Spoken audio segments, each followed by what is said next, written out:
I became disabled and it was like cut off, right? No more PE because you were all of a sudden a health and safety hazard or all of these things, right? And I lost my way. I hear stories like this all the time. Now, when I was at primary school, I wasn't allowed to participate in PE or be part of the school football team because my teachers were worried that I would get hurt or injured because of my disability. I remember feeling really frustrated. And it turns out, to my surprise, that not much has changed because pupils today are still being sidelined the way that I was almost 30 years ago because they're disabled. A recent study by ParalympicsGB found that only 1 in 4 kids with a disability are taking part in sport in school.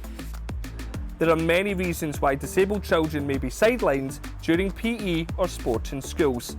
Finding solutions can be challenging because each individual has different needs.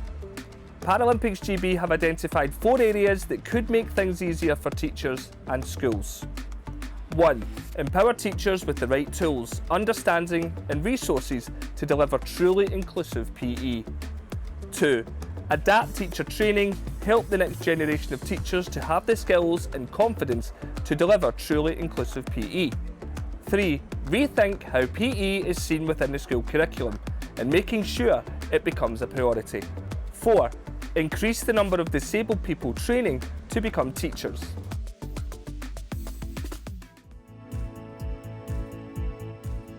I wasn't disabled as a child, but I've worked with a lot of children with impairments. I used to go into schools to do sport with kids, and I'd been to a few schools and they were like, oh, well, this child can't get involved because they're disabled. And I'd always be like, well, why not? You might not be able to do it in the same way, but you can do it in a different way. My mum took me to London to go and watch London 2012, and I watched athletes like myself do things out on the rowing lake or wherever it may be. I watched, track and field, I watched swimming, and I remember thinking, wow, I never knew this world existed. And it was that representation that I saw in London that day that made me push out the park that day, and I said, I want to do this. The London 2012 Paralympics showed a generation of young disabled children that there's a place for them in sport and beyond. Now here in Paris, ParalympicsGB are calling on the government to give children and teachers the tools to make sure that no one misses out.